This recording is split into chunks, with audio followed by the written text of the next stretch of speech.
صلاح الدین صاحب پوچھتے ہیں کہ غسل کا طریقہ بتا دیں اور غسل کی نیت کیسے کی جائے گی، اور کیا ننگے ہو کر غسل کر سکتے ہیں، اور کیا باتھ روم میں وضو کر سکتے ہیں؟ دیکھیں، جنابت کا اگر غسل کر رہے ہیں، یا یہ کہہ لیں کہ اگر واجبی غسل ہے تو سب سے پہلے اپنے دونوں ہاتھوں کو اچھی طرح سے دھوئیں، پھر شرمگاہ کو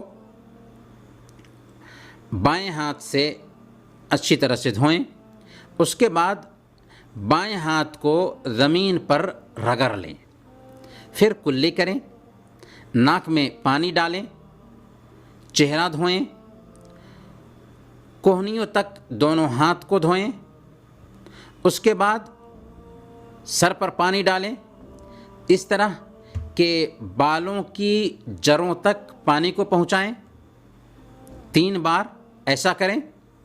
پھر تمام بدن پر پانی بہا لیں، پھر جہاں پر آپ غسل کر رہے تھے وہاں سے ہٹ کر کے اپنے دونوں پاؤں کو دھو لیں۔ ایسا ہی غسل کرنے کا طریقہ حضرت ام سلمہ اور حضرت عائشہ صدیقہ رضی اللہ عنہما نے صحیح بخاری اور مسلم کی روایت کے مطابق بیان کیا ہے کہ ایسے ہی اللہ کے نبی صلی اللہ علیہ وسلم غسل کیا کرتے تھے۔ رہی بات غسل کی نیت کی، تو نیت دلی ارادے کا نام ہے۔ دل میں جو ارادہ ہوتا ہے اسی کو ہم عربی زبان میں نیت کہتے ہیں۔ آپ جس نیت سے غسل کرتے ہیں وہی غسل سمجھا جائے گا، اس لیے آپ پاکی حاصل کرنے کا ارادہ رکھیں، غسل کر لیں، یہی غسل کی نیت ہے اور بس۔ یعنی نیت کے الفاظ بولے نہیں جاتے، نیت کے الفاظ زبان پر لائے نہیں جاتے، بلکہ نیت دل کے ارادہ کا نام ہے۔ النیت امر قلبی، نیت دلی ارادہ کا نام ہے۔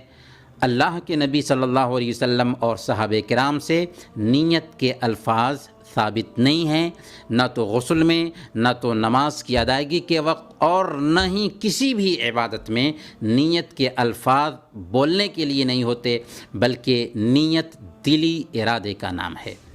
رہا یہ سوال کہ کیا ننگے ہو کر کے ایک آدمی غسل کر سکتا ہے، تو اگر آپ حمام میں ہیں اور باتھ روم کا دروازہ بند ہے، مکمل پردہ کا اہتمام کر کے آپ ننگے غسل کرنا چاہتے ہیں، تو اس بات کی گنجائش پائی جاتی ہے کہ آپ باتھ روم میں دروازہ بند کر کے ننگے غسل کریں۔ صحیح بخاری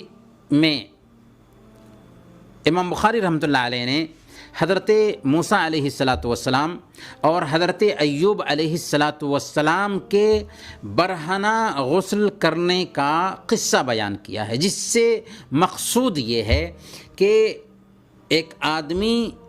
برہنہ غسل کر سکتا ہے لوگوں کی نظر سے چھپ کر، جیسا کہ موسیٰ علیہ السلام نے کپڑے اتار کر کے غسل کیا تھا، اور جیسا کہ حضرت ایوب علیہ السلام نے کپڑے اتار کر کے غسل کیا تھا۔ البتہ افضل یہ ہے کہ کپڑے کا کچھ حصہ اپنے بدن پر رہنے دیں، یہ افضل اور بہتر ہے۔ جہاں تک جواز کی بات ہے تو اس بات کی گنجائش ہے کہ باتھ روم میں ننگے غسل کیا جائے۔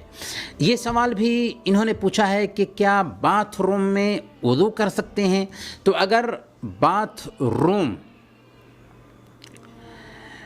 میں وضو کرنے کی بجائے باہر میں وضو کرنا ممکن ہو اور آسان ہو باہر میں وضو کرنا، تو آپ باہر میں وضو کریں، اور اگر باتھ روم میں ہی وضو کرنے کی نوبت آتی ہے تو کوئی حرج کی بات نہیں ہے۔ آپ بسم اللہ کر کے باتھ روم میں جائیں اور آپ وضو کریں، کوئی حرج کی بات نہیں ہے۔ اگر وہاں پر ٹوائلٹ ہے تو اس ٹوائلٹ کا اطلاق اس جگہ پر ہوگا جہاں پر ٹوائلٹ بنا ہوا ہے، لہذا وہاں پر وضو کرنے کی گنجائش پائی جاتی ہے آپ وضو کر سکتے ہیں، البتہ وضو کے بعد کی جو دعا ہوگی وہ باتھ روم سے نکلنے کے بعد پڑھیں گے۔ برکیف دین میں وسعت ہے، گنجائش ہے، اسلام میں کس طرح کی تنگی نہیں رکھی گئی ہے۔